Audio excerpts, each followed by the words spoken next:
Okay, more of James and the Giant Peach, chapter 28. So they just had the fight. Well, they were being attacked by the cloud giants, and they got away. So now that's where we are. One by one, the travelers came out again onto the top of the peach and gazed carefully around. The moon was still shining as brightly as ever, and there were still plenty of huge, shimmering cloud mountains on all sides, but there were no cloudmen in sight now. "The peach is leaking!" shouted the old green grasshopper, peering over the side. "It's full of holes, and the juice is dripping out everywhere." So I'm guessing these holes are from when the hailstones hit the peach, the hailstones that the cloud giants threw. "That does it!" cried the earthworm. "If the peach is leaking, then we all shall surely sink." Don't be a jerk," the centipede told him. "We're not in the water now." "Oh, look!" shouted the ladybird. "Look, look, look, over there!" And everyone swung around to look. In the distance and directly ahead of them, they saw a most extraordinary sight. It was a kind of arch, a colossal, curvy-shaped thing that reached high up into the sky and came down again on both ends. The ends were resting upon a huge flat cloud that was as big as a desert. I wonder, do we think, is this a rainbow? "Now what in the world is that?" asked James. "It's a bridge. It's an enormous hoop cut in half. It's a giant horseshoe standing upside down." "Stop me if I'm wrong," murmured the centipede, going white in the face. "But might those not be cloudmen climbing all over it?" There was a dreadful silence. The peach floated closer and closer. "They are cloudmen! There are hundreds of them, thousands, millions!" "I don't want to hear about it," shrieked the poor blind earthworm. "I'd rather be on the end of a fish hook and used as bait than come up against those terrible creatures again." "I'd rather be fried alive and eaten by a tourist," wailed the old green grasshopper. "Please keep quiet," whispered James. "It's our only hope." They crouched very still on top of the peach, staring at the cloudmen. The whole surface of the cloud was literally swarming with them, and there were hundreds more up there climbing about on the monstrous, crazy arch. "But what is that thing?" whispered the ladybird, "and what are they doing to it?" "I don't care what they're doing to it, the centipede said, scuttling over to the tunnel entrance. "I'm not staying up here. Goodbye." But the rest of them were too frightened or too hypnotized by the whole affair to make a move. "Do you know what?" James whispered. "What?" they said. "What?" "That enormous arch? They seem to be painting it. They've got pots of paint and big brushes. You, look!" And he was right. The travelers were close enough now to see that this was exactly what the cloudmen were doing. They all had huge brushes in their hands, and they were splashing the paint onto the great curvy arch in a frenzy of speed, so fast, in fact, that in a few minutes the whole of the arch became covered with the most glorious colors: reds, blues, greens, yellows, and purples. So what is this arch? "It's a rainbow!" everybody said at once. "They are making a rainbow! Oh, isn't it beautiful? Just look at those colors. Centipede," they shouted, "you must come up and see this."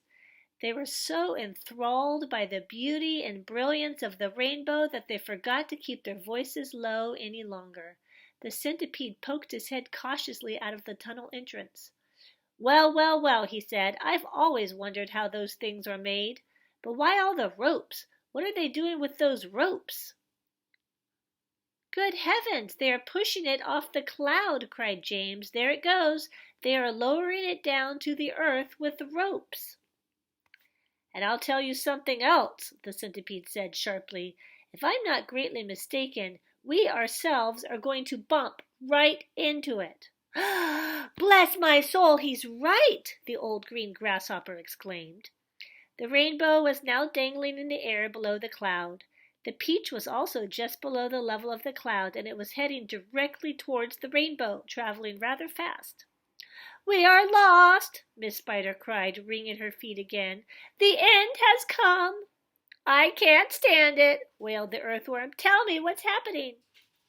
We're going to miss it, shouted the ladybird. No, we're not. Yes, we are.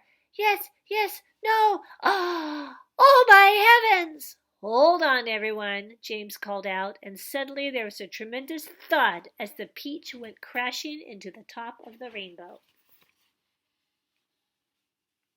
So here are the ropes the cloudmen were using to lower the rainbow closer to Earth, and then there are the seagulls and the strings attaching the seagull to the peach, and then there's the beautiful rainbow. I bet the cloudmen are not going to be happy about this.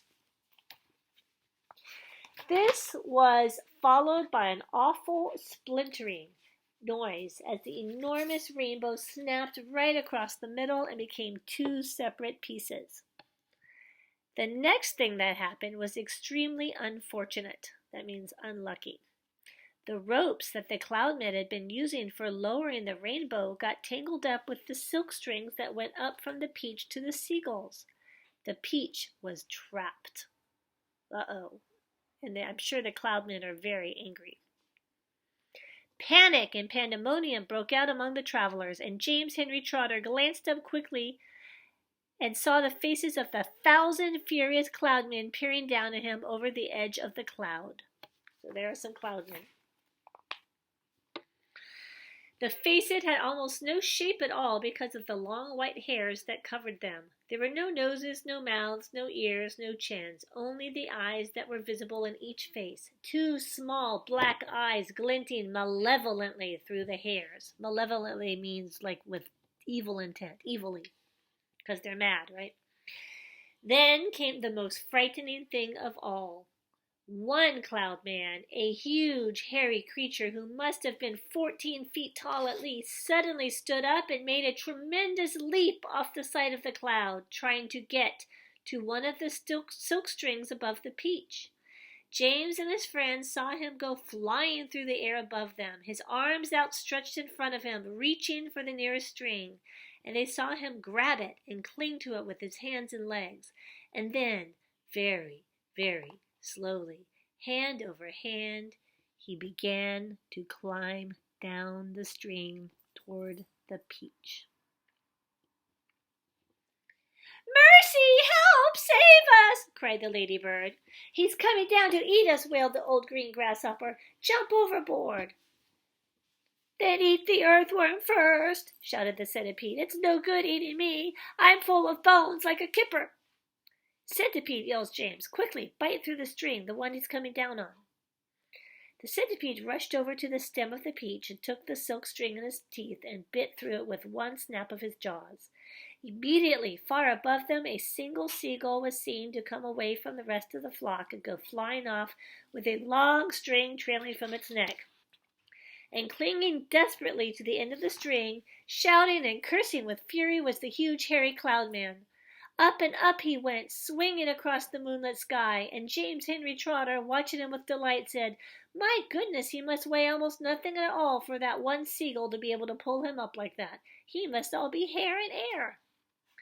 The rest of the cloudmen were so flabbergasted, that means super surprised, at seeing one of their company carried away in this manner that they let go of the ropes they were holding, and then of course down went the rainbow, both halves of it together, tumbling towards the earth below. This freed the peach, which at once began sailing away from that terrible cloud. So now the peach is free of the rainbow, floating off again. But the travelers were not in the clear yet. The infuriated, that means really angry, cloudmen jumped up and ran after them along the cloud, pelting them mercilessly with all sorts of hard and horrible objects. Empty paint buckets, paint brushes, step ladders, stools, saucepans, frying pans, rotten eggs, dead rats. Dead rats in a cloud? Bottles of hair oil, anything those brutes could lay their hands on came raining down upon the peach. One cloudman, taking very careful aim, tipped a gallon of thick purple paint over the edge of the cloud right on the centipede himself. The centipede screamed with anger. "My legs!" he cried. "They're all sticking together. I can't walk, and my eyelids won't open shut." Right, because he's been covered with purple paint. "I can't see, and my boots are ruined." But for the moment, everyone was far too busy dodging the things that the cloudmen were throwing to pay any attention to the centipede. "The paint is drying," he moaned. "It's going hard. I can't move my legs. I can't move anything." "You can still move your mouth," the earthworm said, "and that is a great pity." "James," bawled the centipede, "please help me. Wash off this paint. Scrape it off. Anything."